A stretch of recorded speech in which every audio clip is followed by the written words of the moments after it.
من الشيطان الرجيم بسم الله الرحمن الرحيم الحمد لله رب العالمين نحمده ونستعينه ونستغفره ونعوذ بالله من شرور أنفسنا ومن سيئات أعمالنا من يهده الله فلا مضل له ومن يضلل فلا هادي له أشهد أن لا إله إلا الله وحده لا شريك له وأشهد أن محمدا عبده ورسوله سبحانك لا علم لنا إلا ما علمتنا إنك أنت العليم الحكيم اللهم علمنا ما ينفعنا وانفعنا بما علمتنا وزدنا علما اللهم أتي أنفسنا تقواها وزكها أنت خير من زكاها أنت وليها ومولاها ربي يسر ولا تعسر ربي تمم بالخير أما بعد. InsyaAllah kita sambung tadabbur surah Al-Anfal ayat 72. Sebelum tu kita tengok pengajaran ayat yang lepas.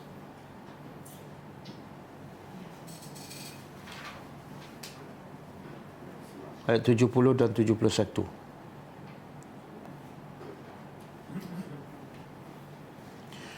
A'udzubillahi minasyaitonir rajim.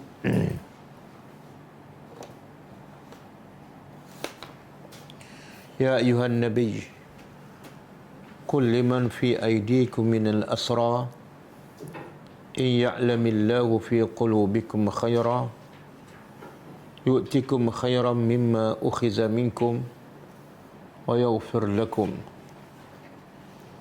wallahu ghafurur rahim. Maksudnya,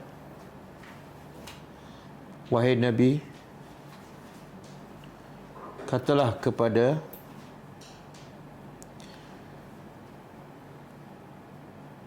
orang yang di tangan kamu daripada tawanan perang, sekiranya Allah mengetahui apa dalam hati kamu, kebaikan, pasti Allah akan memberi kepada kamu yang lebih baik daripada apa yang telah diambil daripada kamu. Dan Allah Maha Pengampun lagi Maha Penyayang.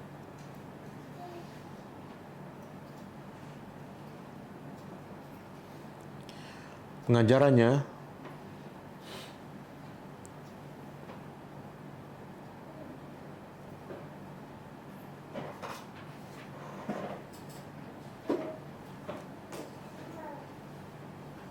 pertama,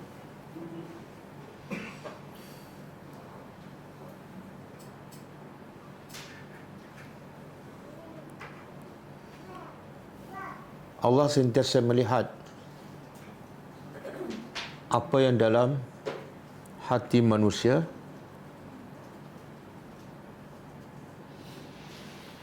lebih daripada apa yang luaran manusia.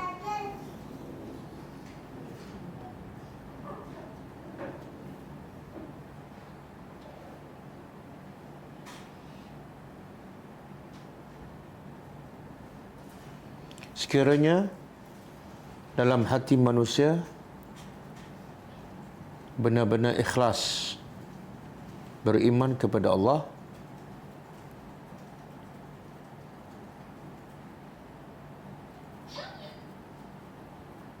maka pasti ia akan nampak pada zahirnya.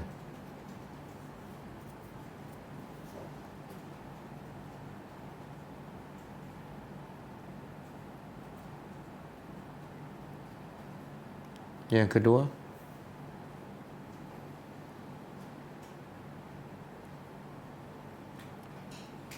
apa yang dalam hati manusia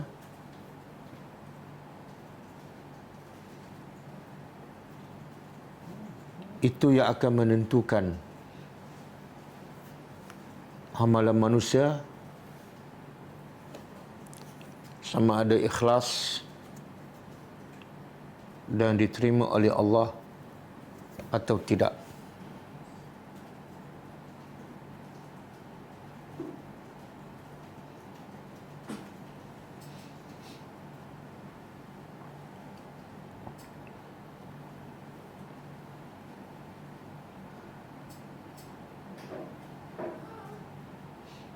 Yang ketiga,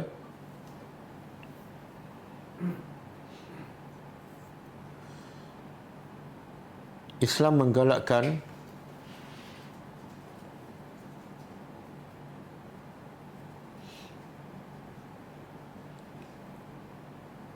untuk membuat kebaikan kepada orang-orang kafir, walaupun kepada tawanan perang,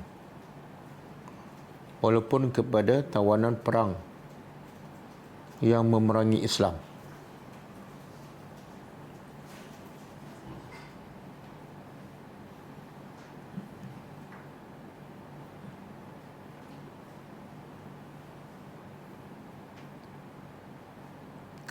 Kerana Islam adalah agama rahmat untuk semua manusia.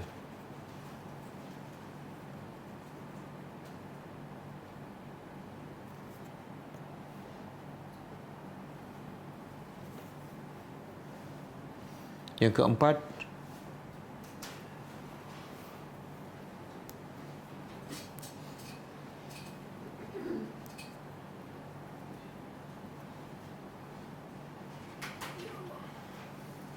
apa sahaja harta yang diinfakkan, walaupun sebanyak mana, ia adalah tidak ada nilai di sisi Allah apabila dibanding dengan apa yang Allah akan anugerahkan di akhirat.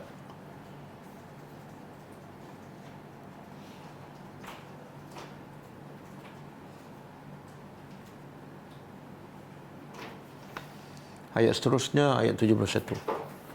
Wa in yuridu khiyanataka faqad khanu Allah min qablu fa amkana minhum wallahu alimun hakim. Dan sekiranya mereka ingin mengkhianati engkau, maka sesungguhnya mereka memang telah mengkhianati Allah daripada sebelum itu. Lalu Allah memenangkan kamu ke atas mereka. Dan Allah Maha mengetahui lagi Maha bijaksana.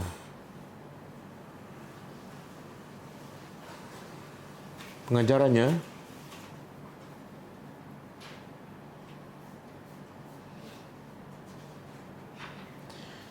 Islam mengajar umatnya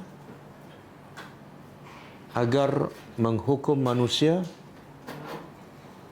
mengikut zahirnya,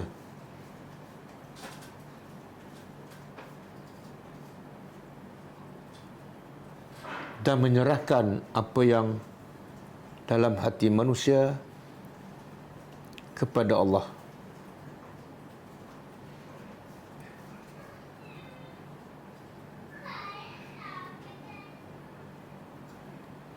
Yang kedua, Allah Maha mengetahui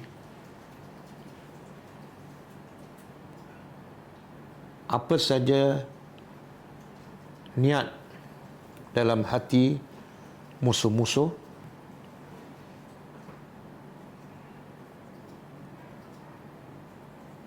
dan Allah juga Maha bijak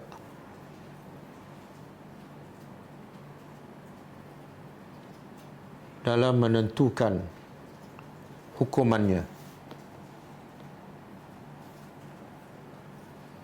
Maka kewajipan orang yang beriman berserah sepenuhnya kepada Allah setelah mereka berusaha.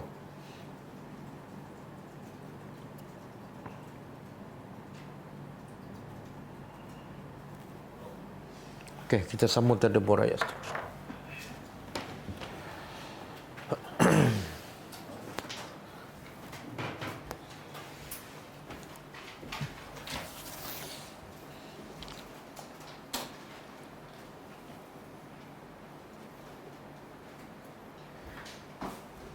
Ke ayat ni panjang ni. Ayat 72.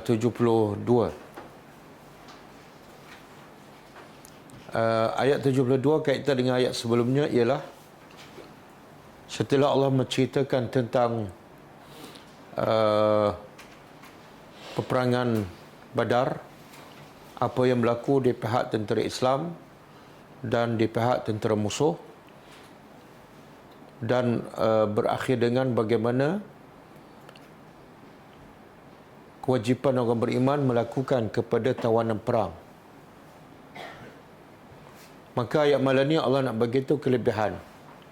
Apa kelebihan berjihad pada jalan Allah? Termasuklah kelebihan berhijrah kerana Allah Subhanahu wa taala. A'udzubillahi minasyaitonir rajim.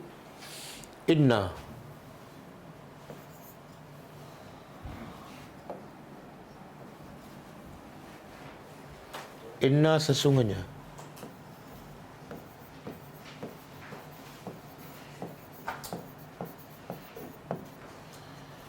allazina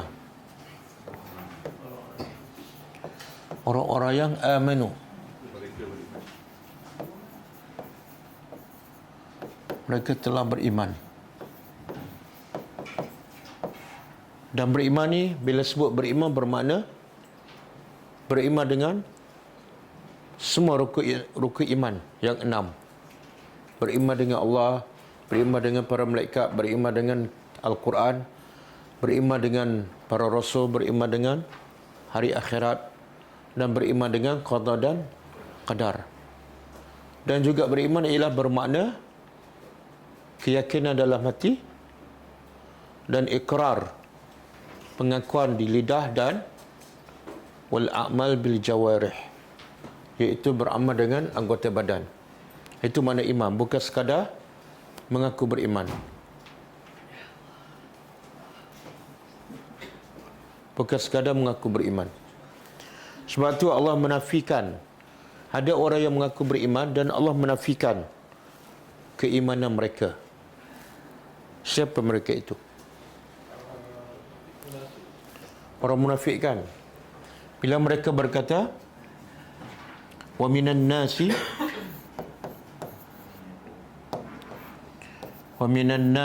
man yaqulu amanna wa minan nasi man yaqulu amanna billahi wa bil yaumil akhir.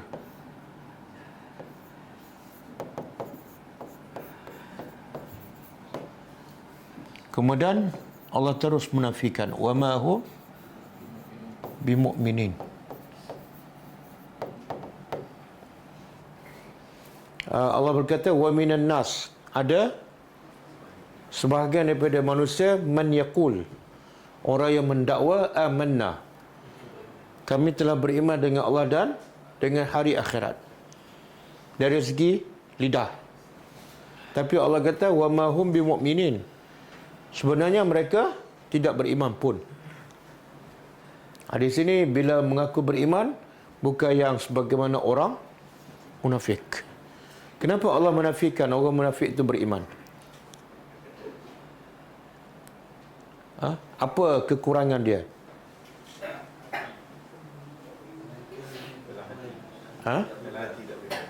Pada zahirnya mereka beriman tak? Pada lidahnya mereka beriman. Tapi yang tak beriman ialah hati. Dan ada juga yang Allah kata dia bukan munafik dan dia juga mengaku beriman, tetapi Allah menafikan. Itu sebab apa pula?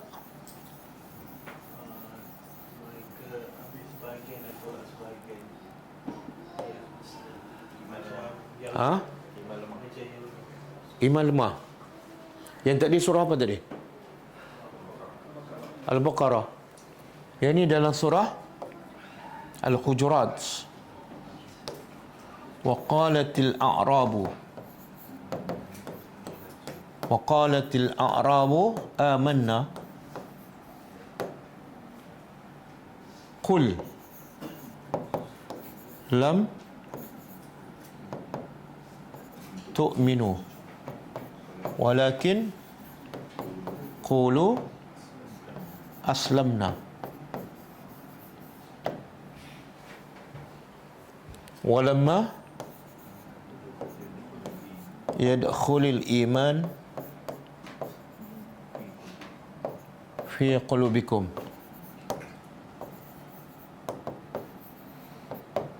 Ini surah Al-Hujurat kan? Okey, waqalatil Arab, telah berkata orang-orang Arab Badui, amanna, kami telah beriman. Jumpa Nabi, dia kata kami telah beriman. Maka Allah turun ayat ni menegur. Allah perintah pada Nabi, begitu pada orang Arab Badui ni yang mengaku beriman. Begitu apa dah? Lam tu'minu, sebenarnya kamu belum beriman. Ini lam ni, kita dah belajar ke lam. Laman apa? Belum beriman. Walakin, akan tetapi, qulu, sebutlah, aslamna, kami baru Islam. Itu menunjukkan beza iman dengan Islam berbeza. Mukmin dengan Muslim berbeza. Cakap je kami baru Islam, tapi iman belum. Bahkan Allah kata walamma. Lama kita dah belajar kan? Lama? Belum? Dah kan? Huruf apa ni? Jazam. Makna dia? Belum juga. Sebab itulah di sini walamma asal dia mati ni. Yadkhul. Tapi sebab baca wasal sambung, di baris bawahkan. Walamma yadkhulil iman. Cakaplah kami baru Islam dan belum yadkhul, belum masuk iman fi qulubikum. Iman belum masuk dalam hati kamu. Ini pasal apa pula? Allah turun ayat menafikan pengakuan iman mereka. Sebab apa? Baru masuk Islam dan Allah kata iman belum masuk dalam hati kamu. Makna kumpulan ni, kabilah yang baru datang jumpa Rasulullah dan mengaku beriman. Dalam keadaan baru beriman, terus dia mengaku beriman. Ataupun baru memeluk Islam, dia mengaku dia telah beriman, sedangkan belum beramal. Di sini kata ulama lebih kepada kekurangannya dari segi amal. Kalau munafik tadi amalan okey pada zahir, tapi masalah hati.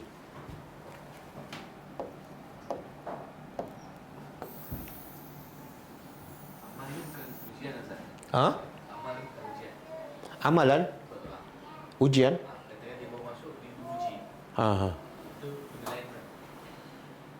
Tak, amalan tu nak kata apa? Amalan ni ada yang berbentuk wajib, macam solat. Ada berbentuk sunat. Jadi dua-dua tu ujian. Yang wajib itu Allah nak uji setakat mana kamu patuh pada perintah Allah.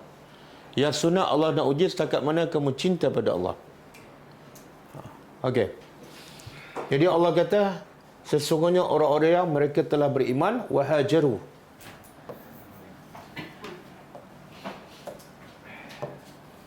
Dan mereka berhijrah.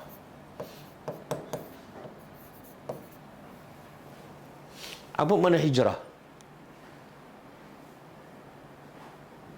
Hijrah ni ialah makna al-tarku.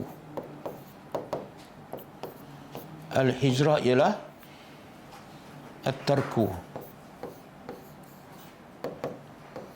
Dari segi bahasanya at-tarku, tinggal. Al-hijrah ialah tinggal. Dan hijrah terbagi pada dua. Satu, hissiyah. Hissiyah. Yang kedua, ma'nawiyah.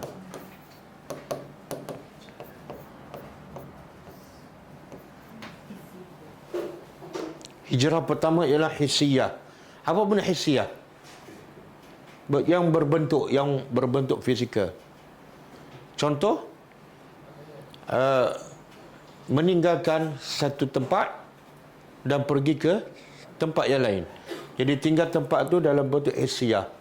Sebagaimana Nabi dan sahabat meninggalkan Mekah pergi ke, itu dia panggil hijrah hissiyah. Hijrah meninggalkan negeri kafir kepada negeri Islam. Okey, yang kedua hijrah ma'nawiyah, iaitu bukan tinggal tempat tapi meninggal apa ni? Meninggal perkara yang haram. Kadang-kadang dia duduk dalam rumah tu je, tak berhijrah pun, tapi dia meninggalkan perkara yang haram. Cuba begini hadis. Hadis yang last sekali.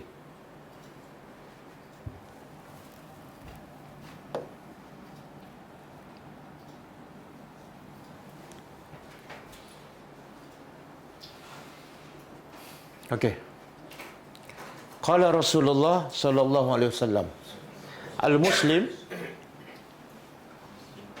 orang muslim. Siapa?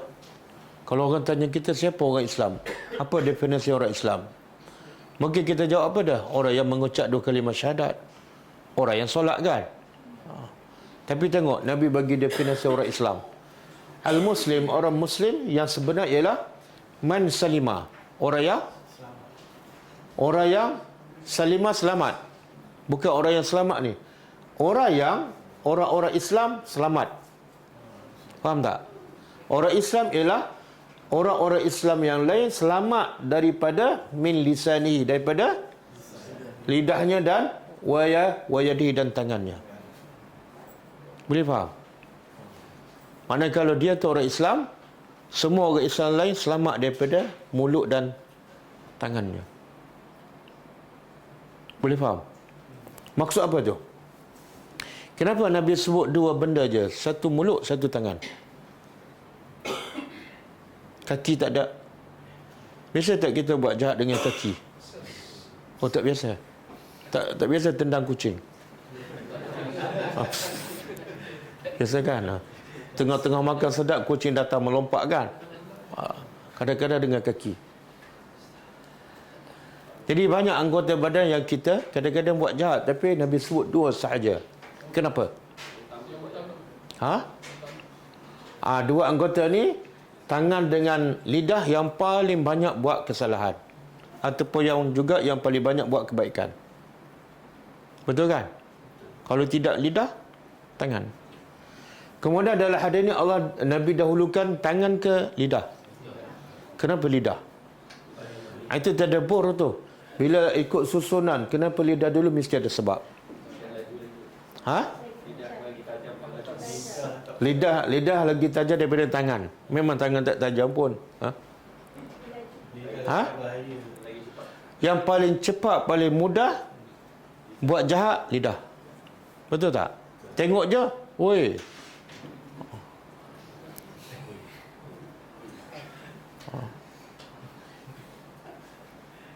Paling mudah, paling cepat. Dan lidah ni, dia boleh buat jahat kepada orang hidup dan orang yang dah mati. Betul kan? Tangan susah sikit nak buat jahat kan? Kalau nak pukul pun kena ada orang kat depan. Kalau gerak kat kucing pun kena tunggu kucing datang kan? Dan tangan ni kita boleh buat jahat kepada orang hidup saja. Orang mati boleh? Tak boleh. Tapi lidah ni, dia tu yang mati 3 tahun lepas tu memang perangai huduh. Tengok 2 benda ni.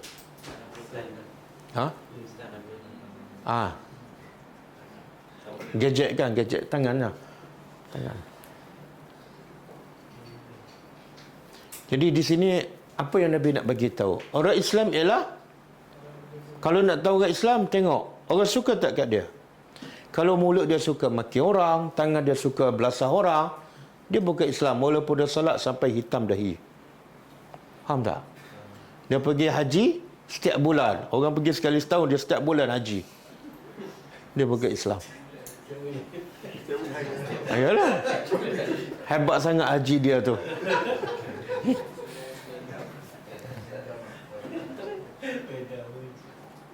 Boleh?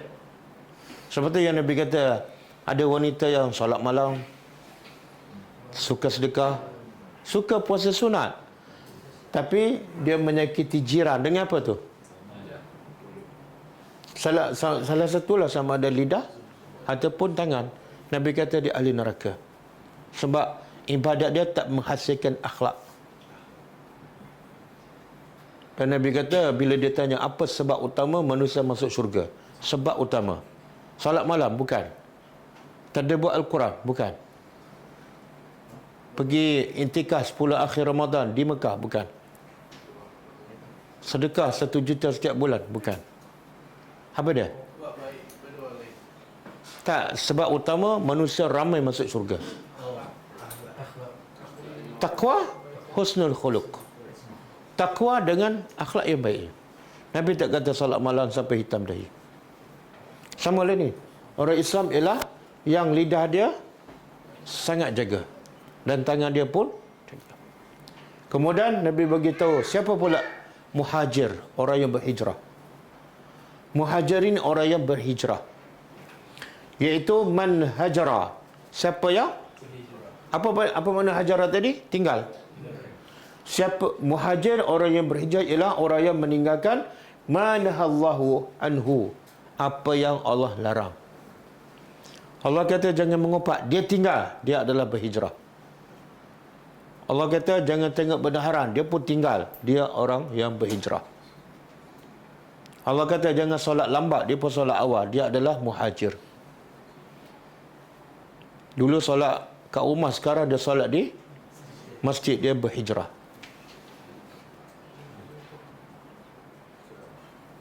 Okey. Ya hijrah ni hijrah apa ni? Hissiyah ke maknawiyah? Maknawiyah. Hissiyah ni pindah tempat. Dia pindah tempat. Hijrah tempat ni mungkin berlaku, mungkin tak. Mungkin wajib, mungkin sunat kan? Sebab dia berhijrah daripada negara kafir kepada negara Islam. Bila tu? Bila tempat tu kita susah nak beribadat. Dah ada satu tempat yang kita senang beribadat, wajib hijrah. Tapi sekarang kita ada tempat okey kan? Boleh beribadat, tak wajib. Tapi hijrah hissiyah ni, hijrah maknawiyah ni, wajib setiap masa dan di mana-mana sahaja. Boleh? Buang masa, suka buang masa kan? Hijrah. Wal asri, innal insana lafi khusrin. Hadis sahih riwayat Al-Bukhari.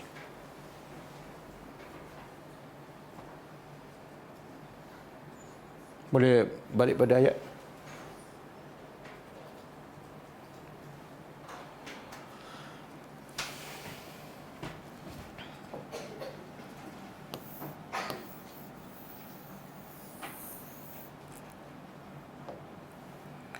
Okey, sesungguhnya orang yang beriman, satu beriman, sifat pertama.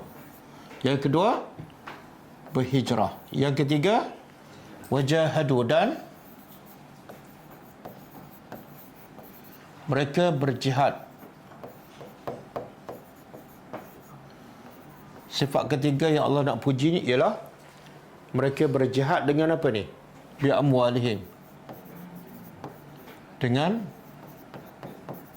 harta-harta mereka. Wa anfusihim, dan jiwa-jiwa mereka. Jiwa ni makna dia nyawa. Dan semua tu fi sabilillah, pada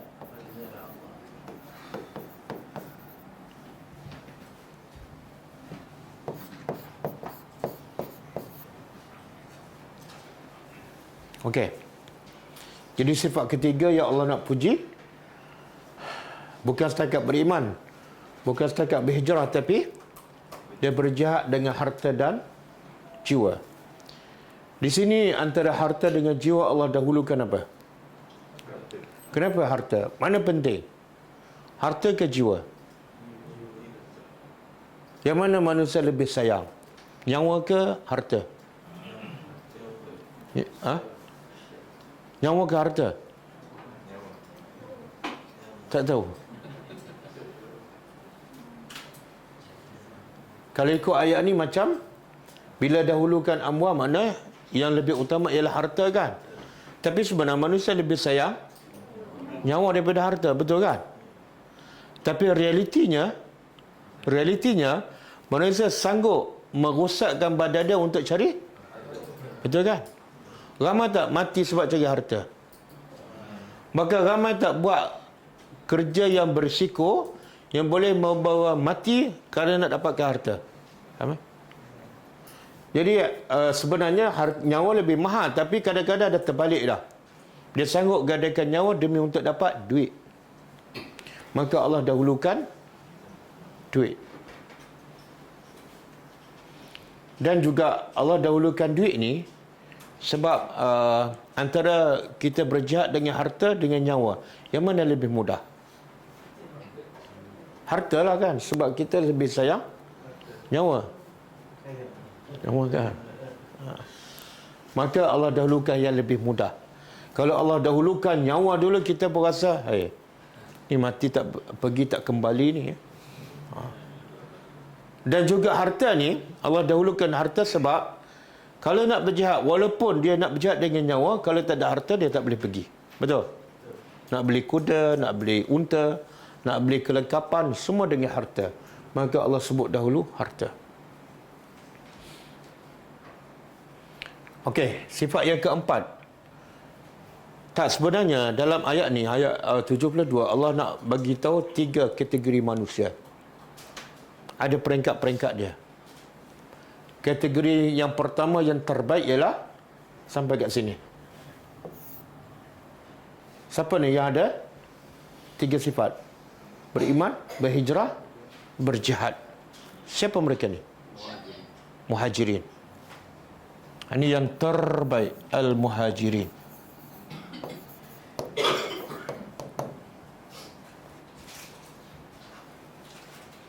Golongan yang kedua ialah wallazina, dan orang-orang yang awau. Apa makna awau?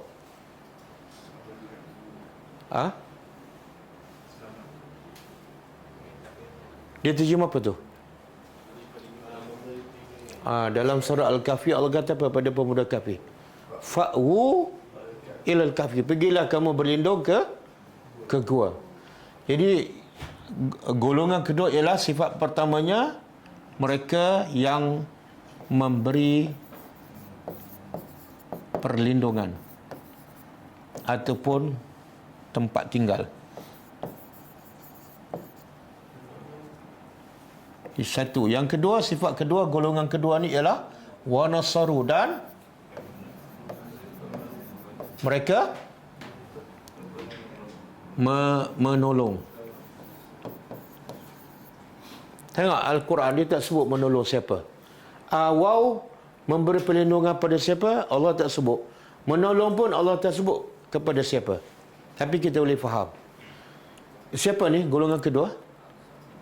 Orang Ansar dia bagi perlindungan kepada siapa?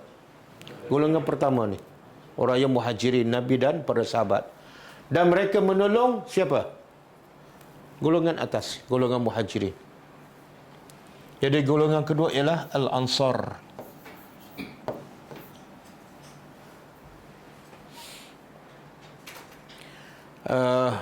Apa di antara bentuk pertolongan yang diberi oleh Ansar kepada muhajirin?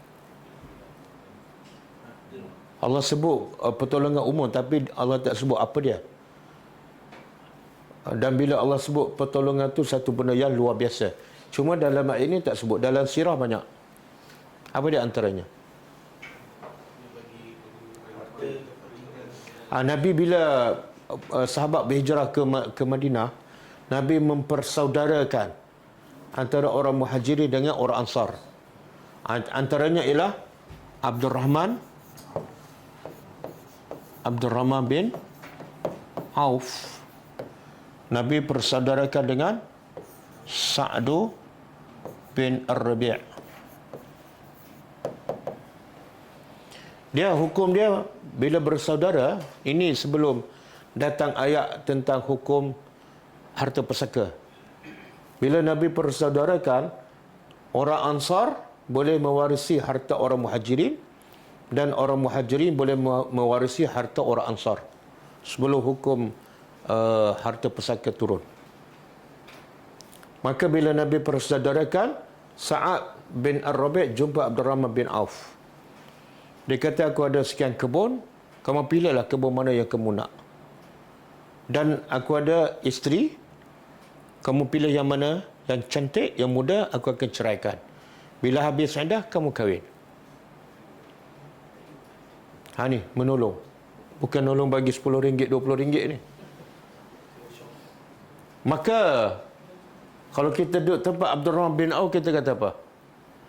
Orang mengantuk disorokan pantai. Tapi apa kata Abdurrahman bin Auf? Tengok didikan Nabi. Sa'ad bin Rabi' orang Ansar, kelebihannya setelah mendapat Islam ialah jadi orang paling pemurah. Abdurrahman bin Auf pula dididik oleh Islam, dididik oleh Al-Quran, menjadi orang yang tak suka bergantung pada orang, walaupun ditawar secara percuma. Kata Abdurrahman bin Auf kepada Sa'ad bin Rabi', terima kasih, jazakallahu khair, aku tak perlukan itu, cuma tunjukkan aku di mana kedai, mana pasar di Madinah, aku nak berniaga. Dia pun berniaga, tak berapa lama, satu hari itu dia jumpa Rasulullah dalam keadaan badan dia berbau wangi. Nabi pun tanya, kenapa bau wangi ni? Lain daripada yang lain. Dia kata, aku baru je kahwin. Sebab hasil dia pergi kerja di pasar, berniaga, dapat duit, dia kahwin. Bukan daripada isteri Sa'ad bin Ar-Rabi'. Maka Nabi pun tanya, kamu kahwin, kamu dah buat tak walimah? Kata tak. Maka Nabi kata, awlim walau bisyatin. Buatlah walimah walaupun dengan seekor kambing. Kaya tapi perkahwinan dia kecil-kecilan sahaja. Kita miskin, tapi perkahwinan kita, anak kita macam besar-besaran. Siapa pinjam meminjam. Okey. Ini antara bentuk pertolongan orang Ansar kepada orang Muhajirin. Jadi Allah puji ni. Kenapa ni? Kenapa Allah puji orang Muhajirin, Allah puji orang Ansar? Pasal apa? Sebab orang Muhajirin berhijrah kerana apa? Kerana Allah semata-mata. Bukan. Sebab biasa kalau orang berhijrah ni, biasanya dia akan, lepas hijrah, dia akan menjadi lebih baik tak? Kedudukannya, hartanya. Betul kan? Kalau menjadi lebih teruk, biasa dia tak berhijrah. Macam orang Bangladesh pindah ke Malaysia. Semakin lebih baik tak? Ya, sebab tu pindah. Orang Indonesia datang bekerja kat sini. Semakin lebih baik. Tapi orang Muhajiri berhijrah ke Madinah, menjadi lebih baik tak? Tak. Ada yang ahli sufah, terus duduk di masjid je, rumah tak ada dan sebagainya. Tapi semua mereka buat kerana agama Allah. Orang Ansar pula bagi segala-galanya yang mereka sayang. Kebun, tanah dan isteri, hanya kerana Allah. Maka sebab itulah Islam kuat. Semua ni, dua golongan yang hebat ni, korbankan segala-gala untuk kuatkan agama Allah. Maka agama Allah menjadi kuat. Cuba buka surah ni. Surah Al-Hashr. Ayat 9 dan 10.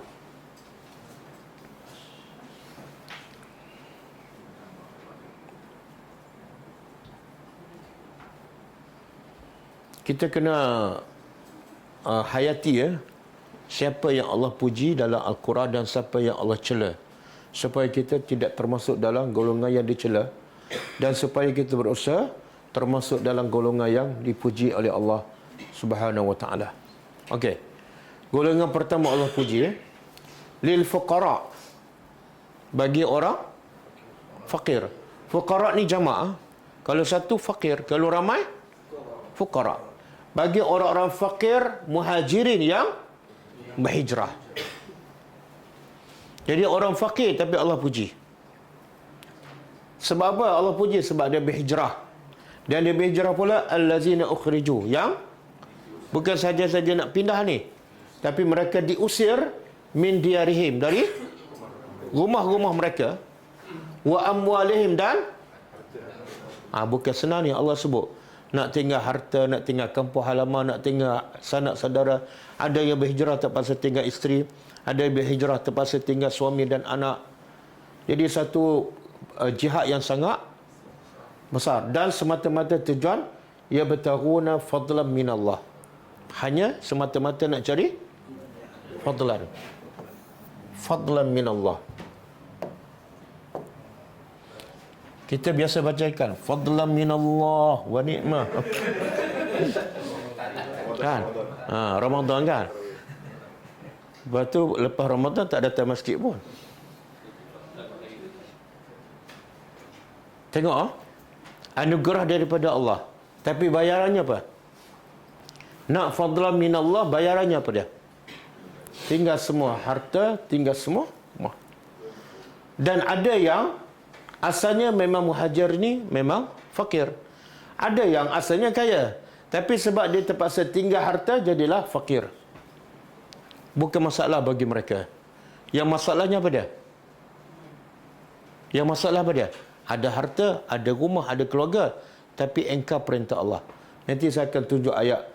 Yang siapa tak berhijrah ni satu dosa besar. Siapa tak berhijrah sebab sayangkan harta, itu adalah satu dosa besar. Kemudian yang kedua dia nak cari waridwana, redha Allah. Matlamatnya fadlan minallah dan redha Allah. Yang kedua, matlamat mereka ialah wa yansurunallaha wa rasulah. Ini yang kedua. Pertama nak mencari redha Allah. Yang kedua menolong Allah dan Rasul. Apa makna menolong Allah dan Rasul? Saya nak tanya, kalau orang Mekah tak berhijrah ke Madinah dan orang Ansar tak tolong orang Muhajirin, Islam sampai tak tempat kita? Tak. Sebab mereka berhijrah lah, Islam tersebar. Jadi yang kedua, matlamat mereka nak tolong agama Allah dan nak menolong Allah, makna menolong agama Allah. Menolong Rasulullah, menolong sunnah Rasulullah. Kalau tak ada para sahabat ni, sunnah Nabi akan terkubur. Kemudian Allah simpulkan, itulah orang yang benar. Cakap serupa bikin, bikin serupa cakap. Beriman, apa bukti? Tinggal harta, tinggal rumah, tinggal keluarga, pergi ke Madinah. Itulah bukti. Sadiqun. Okey, ini Allah puji orang. Boleh angkat ke?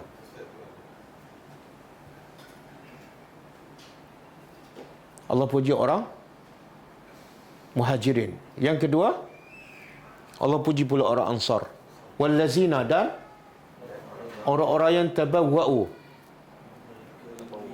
mereka mendiami dar, negeri, iaitu Madinah. Ini orang Ansar. Allah puji orang-orang yang mendiami negeri, iaitu Madinah. Wal iman, dan mereka beriman kepada Allah. Apa sifat mereka? Min qablihim, dari sebelum mereka. Sebelum orang Muhajirin datang ke Madinah. Apa sifat Al-Ansar?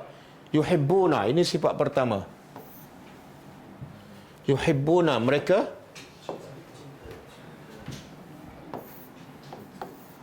cinta pada siapa ni? Cinta kepada orang yang berhijrah. Jadi bila Allah sebut ini sifat terpuji, dan bukan senang kita nak cinta pada pendatang kan, yang miskin kan. Yang bila orang tu datang tempat kita dan miskin, apa patut kita kena buat? Yalah, betul lah cinta kan. Tapi bukan setakat cinta, kita kena korbankan. Sebab mereka tak ada apa-apa, rumah tak ada, kerja pun tak ada. Jadi Allah puji orang Ansar ni sangat cinta pada orang Muhajirin, walaupun bukan keluarga mereka. Yang kedua, wala yajiduna, dan orang Ansar ni tidak ada dalam hati-hati mereka hajat. Orang Melayu suka guna hajat, cuma dia tambah depan solat hajat kan. Tidak ada dalam hati orang Ansar hajat mimma utu, dari apa yang diberi kepada orang Muhajirin. Bila ada harta rampasan Nabi bagi pada orang Muhajirin, maka orang Ansar terasa tak ada, silakan. Mana hati mereka bersih. Bahkan Allah puji lagi kemuncaknya apa? Ini kemuncaknya. Wa yusiruna ala anfusihim, dan mereka melebihkan orang Muhajirin daripada diri mereka sendiri, walau kana bihim khasasah, walaupun diri mereka sendiri adalah khasasah, ni mana? Fakir, miskin. Mereka berhajat pada makanan, tapi mereka dahulukan orang. Itu sifat terpuji. Sifat ni dia panggil apa ni? Isar. Sifat yang paling sukar ni, isar. Daripada perkataan yuksiruna. Isar iaitu utamakan orang lain daripada diri kita sendiri. Memang susah. Kemudian Allah tutup, wa man yuqa syuhha nafsih. Siapa yang mengekang, menahan syuhha, kebakhilan diri dia. Dia bakhil tapi dia lawan untuk dia infak. Maka Allah kata, faulaika humul muflihun. Inilah sebenar-benarnya orang yang berjaya. Berapa sifat? Satu, cinta pada, walaupun orang tu hijrah dan orang tu fakir. Yang kedua, tidak ada hajat, mana tidak ada dengki pun kepada orang muhajirin. Yang ketiga, mendahulukan orang dalam keadaan mereka berhajat. Kalau kita dahulukan orang dalam keadaan kita tak berhajat, saya dah kenyang ni, ambil kawat lah. Itu biasa tu. Ini dalam keadaan kita lapar dan kita perlukan makanan, kita bagi pada dia. Dan Allah kata, yang keempat, melawan sifat kedekut. Maka inilah sebenar orang yang berjaya. Yang Ansar, yang Muhajirin tadi, Allah simpulkan, itu adalah orang yang sadiqun, yakni muflihun. Okey. Kita balik pada ayat kita. Ulaika, apa kelebihan ni? Orang Ansar dengan orang Muhajirin.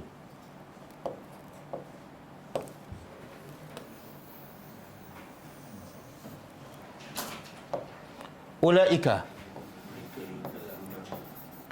mereka itulah, ba'duhum, sebahagian mereka, awliya. Awliya jamak kepada wali. Ni orang ni bukan Allah. Kalau Allah pelindung, manusia tak boleh jadi pelindung pada manusia, penolong. Ba'din, sebahagian. Apa maksud ni? Apa maksud ni? Maksud awliya tu apa dia? Yang asas kepada penolong ialah berkasih sayang. Allah nak puji ialah orang Ansar dengan orang Muhajirin sentiasa berkasih sayang dan sentiasa tolong menolong.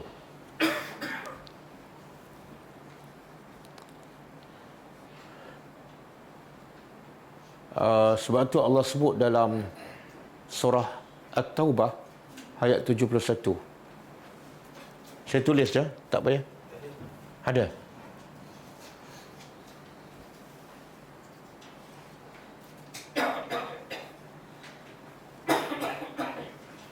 Okey. Cuba tengok. Wal mu'minuna, orang beriman lelaki, wal mu'minat, orang beriman perempuan, ba'duhum, sebahagian mereka adalah penolong, awliya, penolong sebahagian yang lain. Kemudian Allah sebut fungsi orang beriman lelaki dan wanita, fungsi yang paling utama pada ya'muruna bil ma'ruf wa yanhauna 'anil munkar. Kenapa Allah sebut awliya dulu sebelum tugas menyuruh yang ma'ruf dan mencegah yang munkar? Kenapa sebut awliya dulu?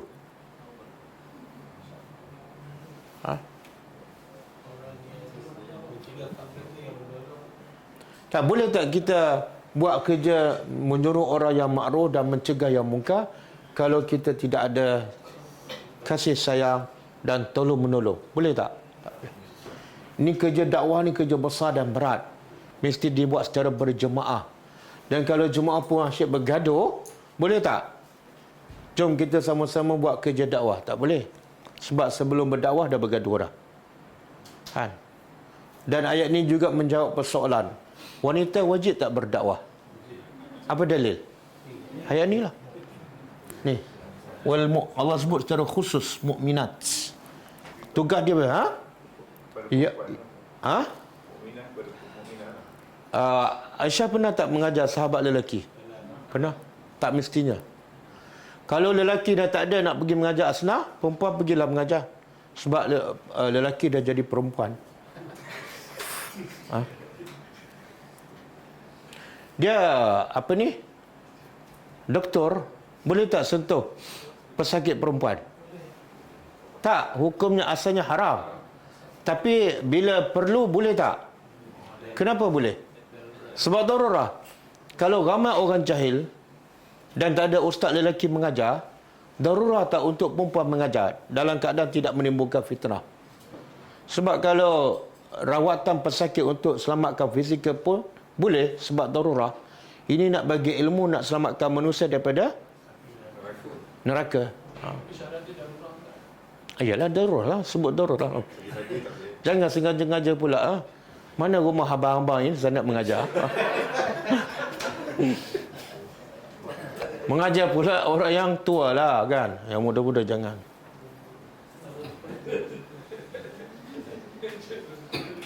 Dan kita tahu tak sejarah wanita-wanita sahabat juga terlibat dalam peperangan. Tahu? Kan? Bahkan ada wanita sahabat yang betul-betul berperang dan membunuh orang kafir. Bila tu? Bila diperlukan. Jadi jangan terlalu sempit. Saya tak boleh, saya perempuan yang haram. Tengok-tengok berapa ramai yang jahil. Dia ada ilmu. Berapa ramai yang jahil dan mati dalam kejahilan. Sebab apa? Dia pegang pada pendapat dan tak boleh terbuka. Pergilah mengajar. Lagi pula mengajar orang tua kan. Kamu pun bukan muda sangat pun. Tapi bila dia pergi pusing satu dunia, melancuk okey pula kan. Banyak dalil dia pakai. Okey, ya'muruna bil ma'ruf. Sentiasa menyuruh yang ma'ruf dan mencegah yang munkar. Okey. Jadi ayat ni memberitahu pada orang beriman mesti ada awliya. Saling sayang menyayang dan tolong menolong.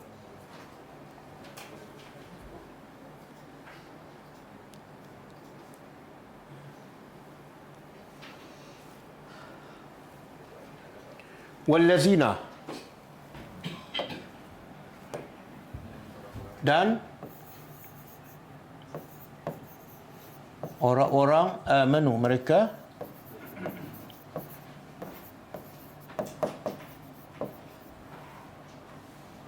ini golongan ketiga. Saya dah sebut tadi, golongan pertama siapa? Al-Muhajirin. Golongan kedua Al-Ansar. Dia Muhajirin dengan Ansar, yang mana lebih afdal? Apa kelebihan Muhajirin? Dia kelebihan Muhajirin tadi apa? Berhijrah kan? Tinggalkan harta, tinggalkan negeri. Tapi kelebihan Ansar pula? Memberi tempat tinggal, memberi harta dan sebagainya. Jadi macam sama. Cuma ada satu kelebihan Muhajirin. Apa dia? As-sabiqun al-awwalun. Yang lebih awal beriman. Itu kelebihan khusus. Orang Ansar tak boleh nak pintas. Sebab itulah yang menggantikan Nabi sebagai khalifah di Madinah, empat khalifah daripada siapa? Ansar ke Muhajirin? Itu kehebatan orang Muhajirin. Okey, ini golongan ketiga. Iaitu orang-orang yang beriman, walam yuhajiru, dan tidak mereka berhijrah.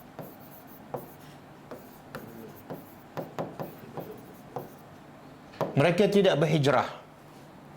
Apa? Sebab apa mereka tak berhijrah ni? Dia ada 3 sebab. Ya Allah, satu sebabnya mereka ada pilihan, tapi sebab sayang harta, sayang kampung halaman, saya nak tinggal tempat lahir, Mekah. Yang kedua, golongan yang nak berhijrah tapi lemah. Seperti kanak-kanak orang tua. Golongan ketiga yang Nabi suruh, bila dia datang ke Mekah dia beriman, tapi Nabi suruh balik kampung, seperti At-Tufai bin Amru Ad-Dawsi, juga seperti Abu Zar Al-Ghifari. Nabi kata, kamu tak boleh duduk kat sini, kalau duduk kat sini kecoh, pergi balik kampung. Yang jadi Nabi suruh balik kampung, mereka tak wajib berhijrah. Jadi yang wajib berhijrah ni dalam tiga tu ada satu yang dia boleh berhijrah, mampu berhijrah tapi tak berhijrah, dia telah melakukan dosa besar. Buka surah An-Nisa. Surah An-Nisa ayat 97.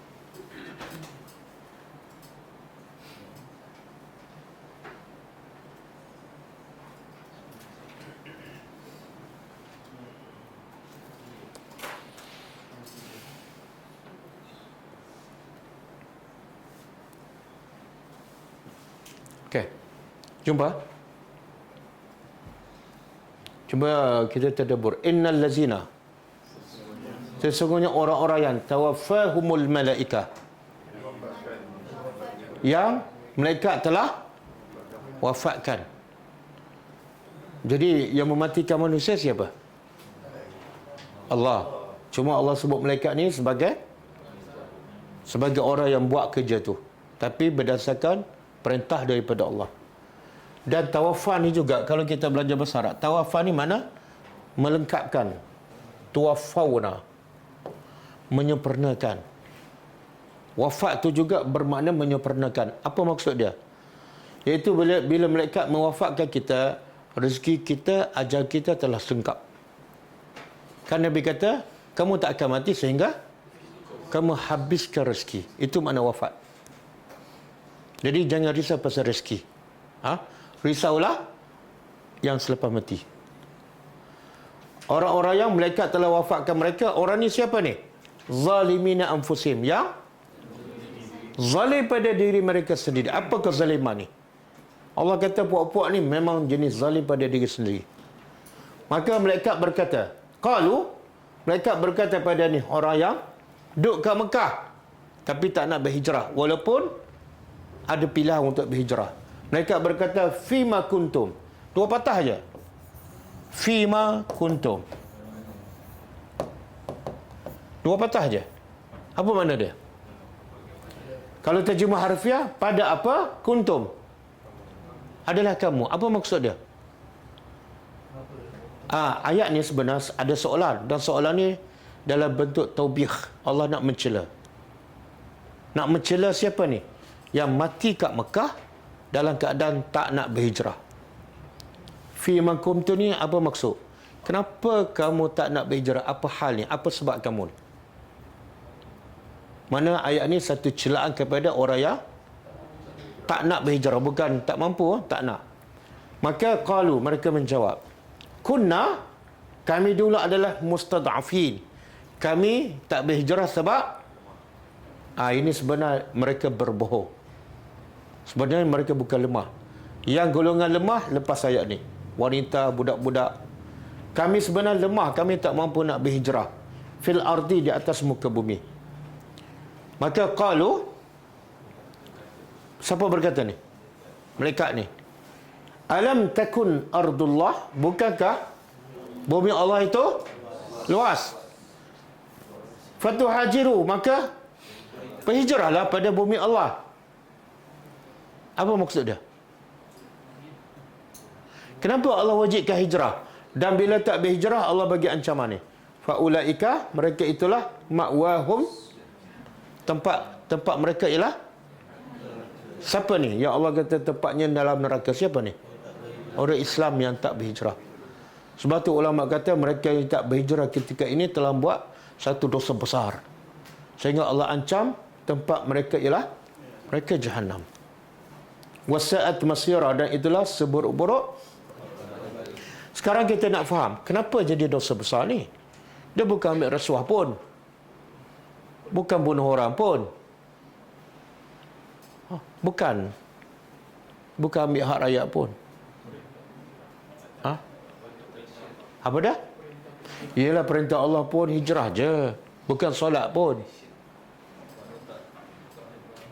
Apa dia? Tak boleh beribadah?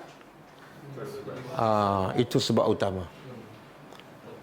Wa ma khalaqtul jinna wal ins illa liya'budun. Aku tidak ciptakan jin dan manusia melainkan untuk beribadat dengan sempurna. Bila tempat tu tak sempurna, Allah kata berhijrah. Kamu kena cari tempat supaya ibadat kamu sempurna. Bila kamu tak nak berhijrah dalam keadaan ibadat tak sempurna, mana apa tu? Matlamat kamu bukan nak beribadat. Matlamat kamu nak tempat yang selesa. Ibadat tak sempurna tidak masalah. Ma'wahum jahannam. Boleh faham? Ayat ni pengajaran cukup besar kepada siapa yang buat kerja sampai ibadat dia terganggu. Tapi dia selesa dengan gaji besar, dengan kawan-kawan, dengan tempat kerja yang selesa, walaupun solat selalu lambat, hukum dia sama je. Dia telah melakukan dosa besar. Sebab apa? Matlamatnya apa dia? Sama ni. Sama. Ustaz, mana boleh ni gaji besar saya dah. Bukan senang nak dapat. Solat tu tak apa, lepas pensi boleh baiki. Dosa besar ni. Orang bekerja bank kan, ada riba tak? Dia kata kalau saya tinggalkan, Allah kata bumi Allah luas.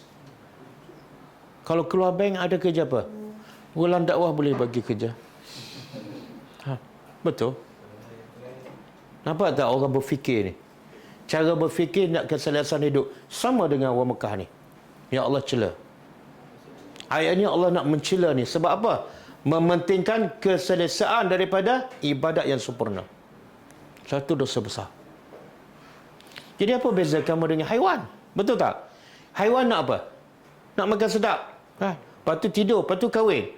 Kamu pun lebih kurang je. Ibadat cincai tak ada masalah.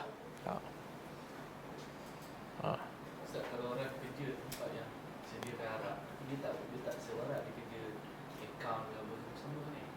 Ada kaitan lah, syubhat. Dia kalau tak ada akaun tu, arak tak jalan tu. Dia kait mengait tu. Dia bukan semestinya juga. Tak. Dia ada kait mengait. Sama juga orang rasuah kan. Yang memberi, yang menerima, yang mencatat, yang menyaksikan. Semua tu terlibat. Dan kita ambil juga pengajaran Ashabul Kahfi. Dia tinggal semua tak? Harta, rumah tangga dia, keluarga dia, sahabat dia, kesenangan. Dia tinggal tak? Sebab apa dia tinggal? Nak pergi pula ke mana? Pergi tempat kerja yang lebih baik ke ataupun apa? Rumah yang lebih baik? Bukan. Kenapa dia tinggalkan?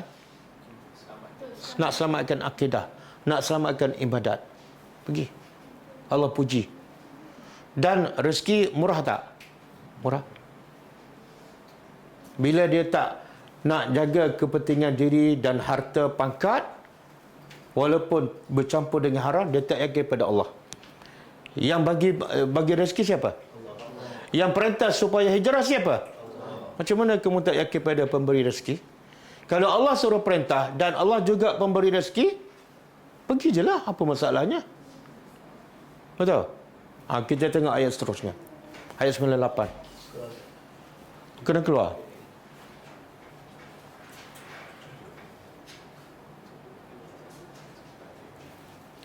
Tak surah tadi? Surah An-Nisa, sambungan.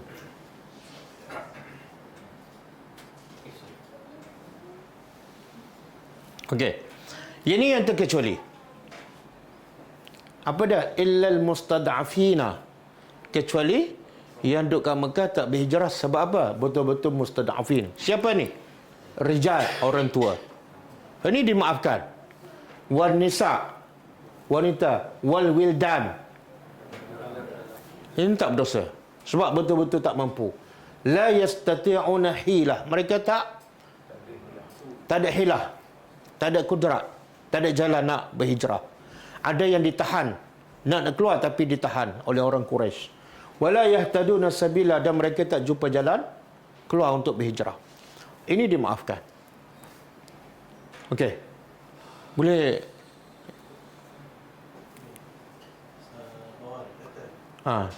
Ayat seterusnya. Faulaika. Maka mereka itu, mereka mana ni? Yang betul-betul mustad'afin, wanita, orang tua, kanak-kanak. Mereka itu moga-moga Allah ya'fu anhum, maafkan mereka. Yang tadi Allah kata tak ada maaf. Allah kata apa? Ma'wahum jahannam. Dan wa kana Allahu afuwan ghafura. Adalah Allah Maha Pengampun lagi Maha Penyayang. Okey, angkat lagi. Last. Yang orang yang takut berhijrah ni, takut nak tinggalkan kerja yang ada syubhat. Ayat ni insya-Allah bagi motivasi pada mereka. Wa man yuhajir, siapa yang berhijrah fi sabilillah, betul-betul kerana Allah, nak sempurnakan ibadatnya. Apa hasilnya? Yajid fil ardi, dia akan dapati di atas muka bumi muraghama.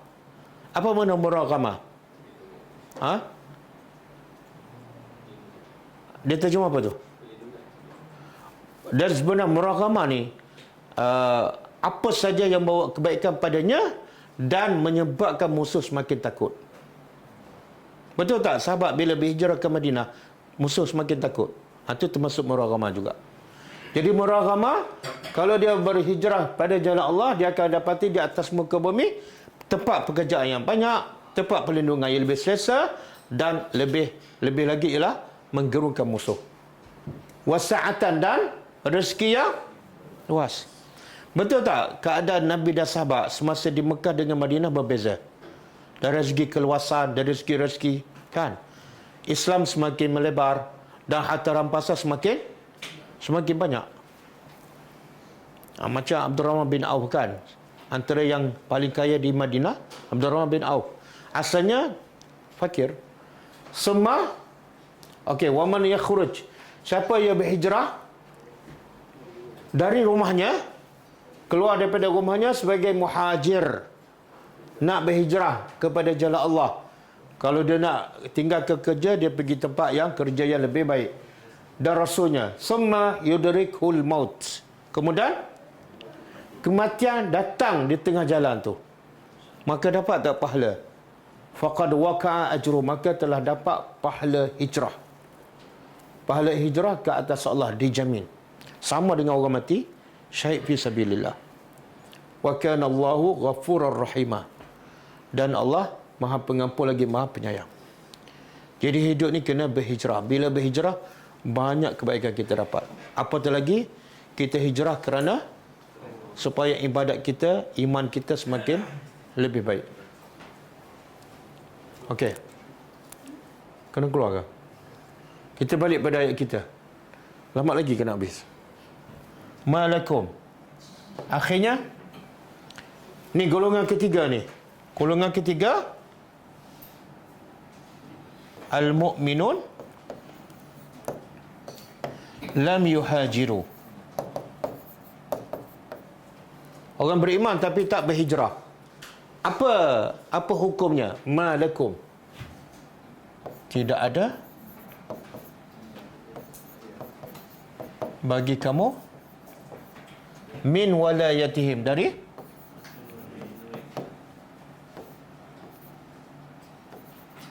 pertolongan mereka, min syai', dari sesuatu apapun. Apa maksud? Mana siapa yang berhijrah, siapa yang duduk kat Mekah beriman tapi tak berhijrah, maka Allah kata kamu tak perlu bantu mereka.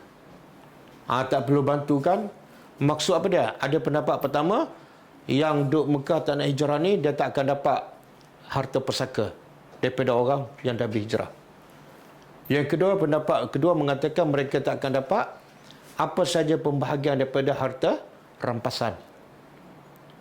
Okey, itu maksud kamu Muhammad tidak perlu bantu mereka.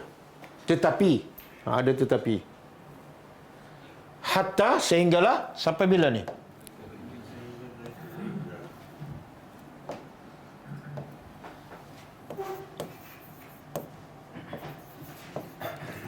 Mereka berhijrah. Tengok pentingnya hijrah, Allah bagi syarat. Mereka tak akan dapat pertolongan sehinggalah betul-betul mereka berhijrah. Mana hijrah tu satu ibadat yang besar dan penting.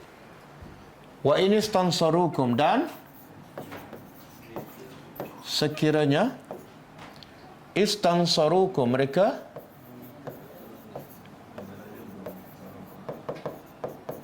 meminta pertolongan kamu. Siapa yang meminta pertolongan? Siapa ni? Orang beriman yang tak berhijrah, duduk di Mekah. Wilayah tak boleh, tapi kalau mereka minta tolong, kamu kena tolong tak? Fiddin, dalam beragama. Dalam agama, fa'alaikum, maka wajib. Sebab dia tetap Islam, wajib ke atas kamu menolong. Ke atas kamu menolong. Illa, kecuali ala, atas qaumin, atas kaum, bainakum, di antara kamu, wa bainahum, dan di antara mereka, misak, ada perjanjian. Misak ni al-ahdu al-muakkad, perjanjian yang diikat. Apa maksud ni? Orang beriman yang tak berhijrah, tak ada wilayah. Kamu Muhammad dan para sahabat yang dah berhijrah, tak perlu bantu mereka. Tetapi sehinggalah mereka berhijrah. Tapi kalau mereka minta pertolongan dalam beragama, kamu kena tolong. Kecuali kalau yang lawan orang beriman yang tak berhijrah ni ialah orang kafir yang ada perjanjian dengan kamu. Kamu terikat dengan perjanjian, jangan tolong. Sebab ini akhlak orang beriman. Bila ada perjanjian, tak boleh langgar, tak boleh batalkan perjanjian. Boleh faham? Wallahu, dan Allah bima ta'malun, apa yang kamu kerjakan, basirun, maha melihat. Jadi Allah lihat di sini maksud dia bukan melihat dengan mata saja, tapi melihat dengan hati. Allah tahu apa saja dalam hati kamu. Kamu berhijrah kerana apa? Betul-betul lemah ke ataupun memang sayangkan harta benda? Allah tahu.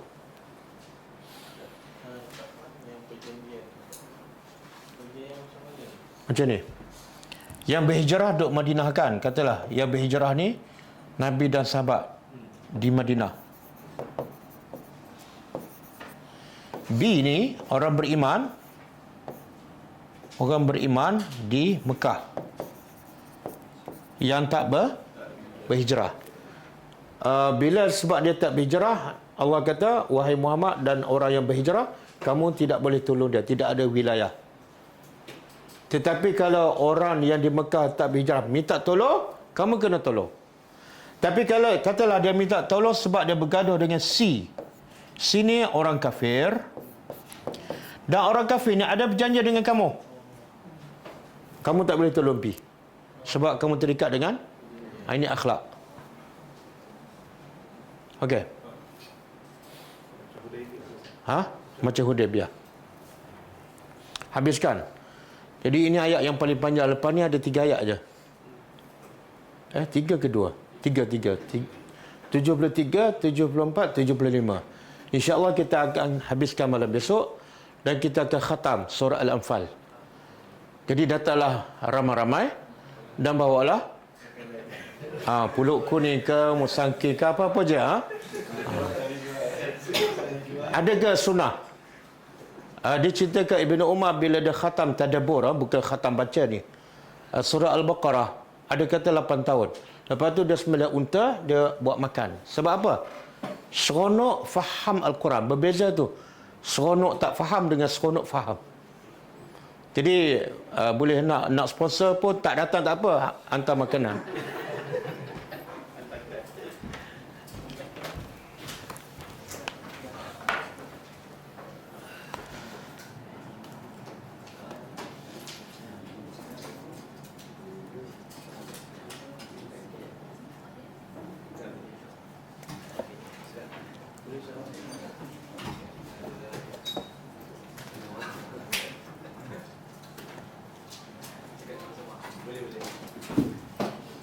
Okey, saya nak cadang lah. Sebab ada juga permintaan. Insya kita terlalu awal lah. 8.20 dia insya. Kan? Saya sebenarnya tak nak tukar sebab nanti bila kita tukar 8 suku, nanti insya lewat, tukar balik kan? Tapi sebab ni awal sangat ni. 1 jam sebelum kelas. Apa kata kita mula 8 suku? Sorry. 9 suku. Asyik nak cepat je. 9 suku. Boleh Jadi besok kita mula kelas kita 9 suku, insya-Allah. Jadi makan pun boleh awal sikit besok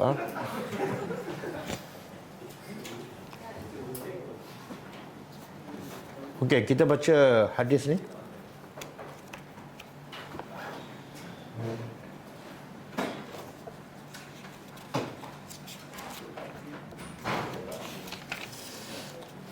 Hadis daripada buku 62 Amalan Pembuka Pintu Syurga. Amalan yang ke-45. Meminjamkan haiwan bersusu.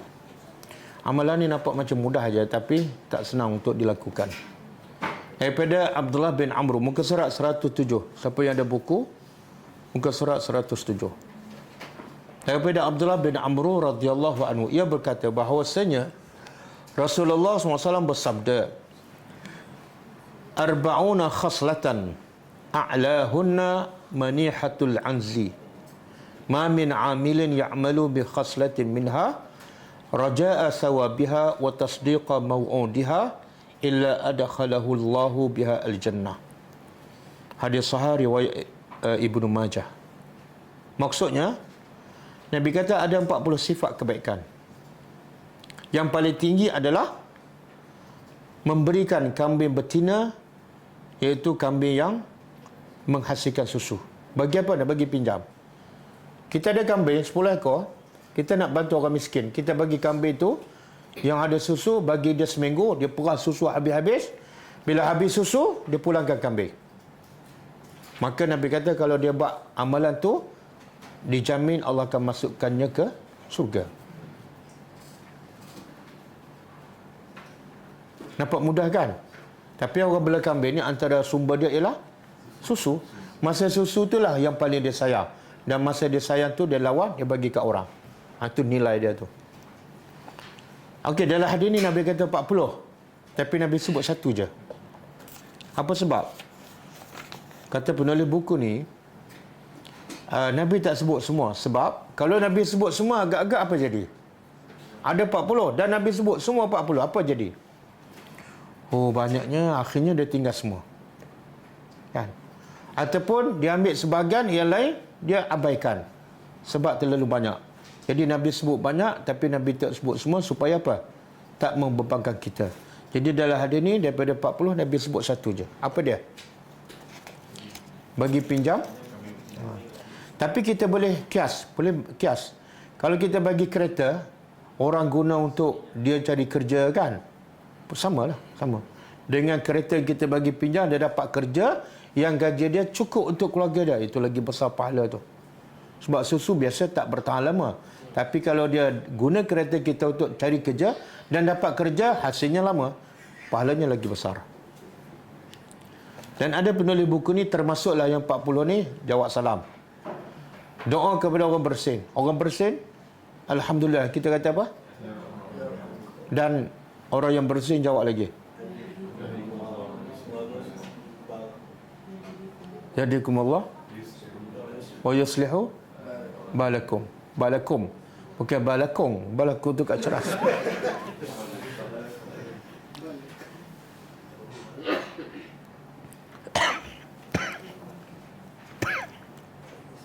Termasuklah membuang gangguan di jalan raya. Okey, Al-Hafiz Ibn Hajar rahimahullah menerangkan, Al-Manihatu memiliki kesamaan pola kata dengan Al-Asimah yang bermakna yang besar. Ada pun makna daripada kata manihah sendiri adalah pemberian. Jadi manihah tu anugerah. Dia bagi kambing tu, bukan nak bagi kambing, tapi nak bagi apa? Susu, percuma. Tu dalam bahasa Arab dia panggil manihah, anugerah. Abu Ubaid berkata, al-manihah dalam bahasa Arab mengandung dua makna. Pertama, sesuatu yang diberi daripada seseorang kepada sahabatnya yang kemudiannya menjadi miliknya. Kedua, memberikan kepadanya seekor unta ataupun domba, lembu, untuk ia ambil susunya dalam jangka waktu tertentu, kemudian ia mengembalikannya lagi.